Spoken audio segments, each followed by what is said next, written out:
on that. But it gives him another good chasing option as well. He doesn't have to rely on net or ensnare, that is, being blocked.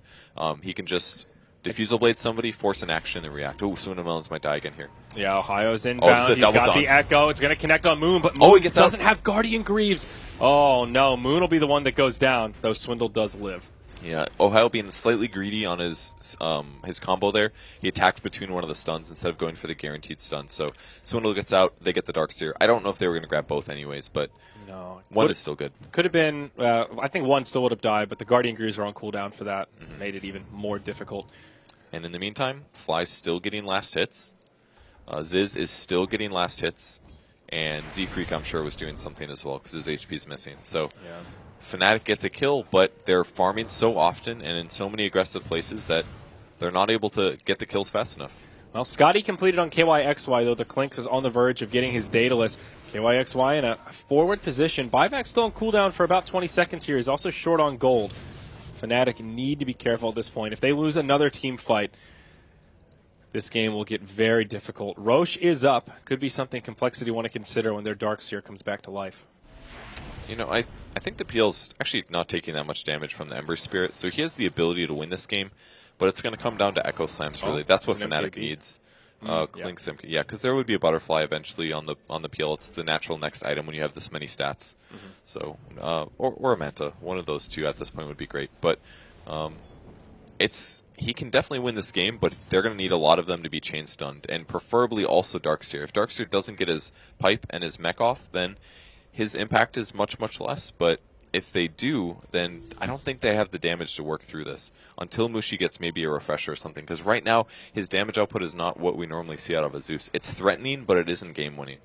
Yeah, that's the perfect way to summarize that. He can still put out a lot, but they just don't have anyone who can finish off these kills. Complexity have too many different ways to disengage through the Surge, through all of their defensive items, and the Song of the Siren. Once they drop that first Zeus ult, where's the damage come from? I guess the PL, but yeah, but they have some ways to get away. Yeah. They have Vacuum, they have Naga Sleep, they have Lina Stun and Dragon Slide. Find the right one. Yeah. It's difficult. Blink Dagger now and Fly. It helps his split push even more. Lower chance that he dies, and he can dodge some spells too. And now that Clinks, now that they have two Diffusals, really, Dazzle's life gets a lot more difficult. I feel like Clinks can start off these fights by just looking for the Dazzle, isolating him, and forcing him to either grave himself or just die. Either way, that's a victory for Complexity. Yeah, or Z-Freak can just find the Dazzle and keep him segmented by either by netting him or just Diffusal Blading him. If he's just limited on movement speed, he may not be in the grave position as well. That's a good point. And all these illusions now have Diffusal Blades, so they can do up to 25 mana burn.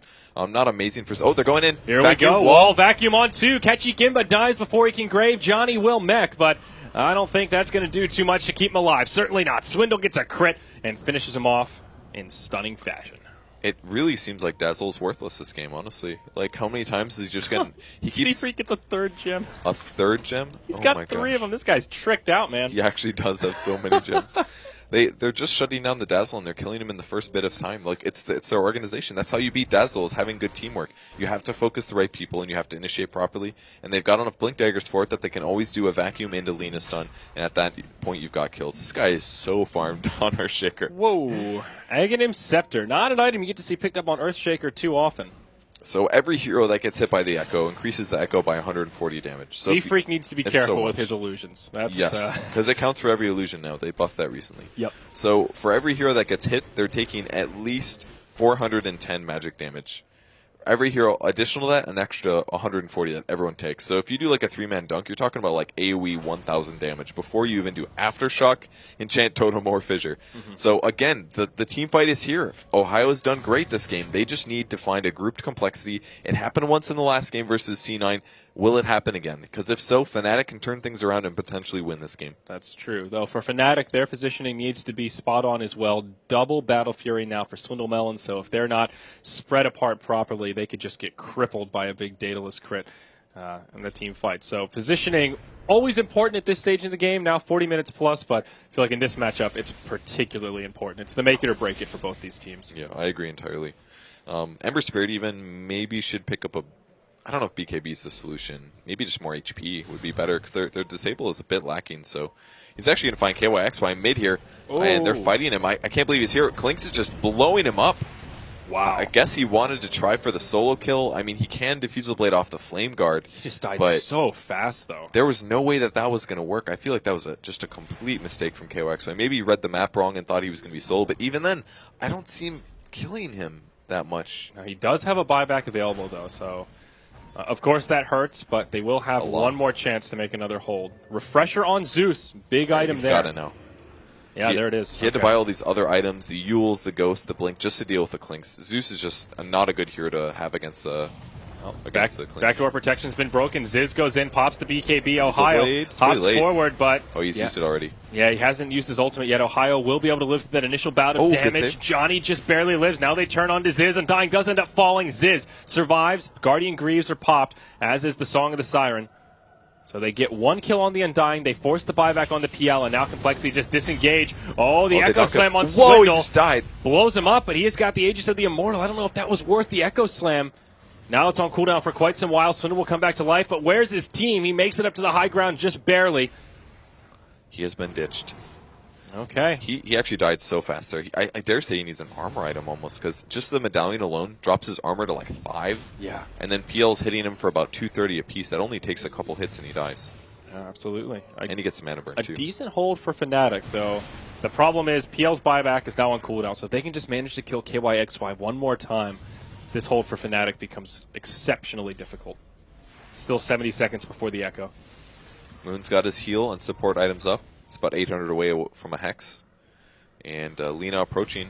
Blink, Ags, Bloodstone. God, this guy farms. He really does. He's in trouble. He's got BKB, but they initiate him first. He pops in time. Oh, what a vacuum into the wall. Johnny tries to mech through it. KYXY in the front lines. Down comes the Tombstone, but Moon Meander in the front here for Complexity. They're doing some decent damage. One ult from Mushi, doing some work. The Grave onto KYXY. He needs to be so careful here. They get the kill onto Clinks, but at what cost? Swindle looking for another slight. Can't quite get it. Forced to jump defensively. Buyback now on Ziz. He does not have BOT, so he's got to walk across the map to get back in here. The Tier 3 towers fall, and they've lost Undying. Ohio's gone in deep with the Grave just at the last second. KYXY low on HP as he pops out of the base. They're trying to turn on him. They get it with the slight. Oh, my. Saw that one coming, man. Looking bad for Fnatic. 3 in the Grave, no buyback, and I think Complexity have done it in Game 1 here, Purge. And Kesik by here is just going to get right-click down. He doesn't even have Grave mana, so he ends up going. And Mushi is low as well, and they've done it. That's Mega Creeps. Almost nothing Fnatic can do to defend. They had such a good defense there.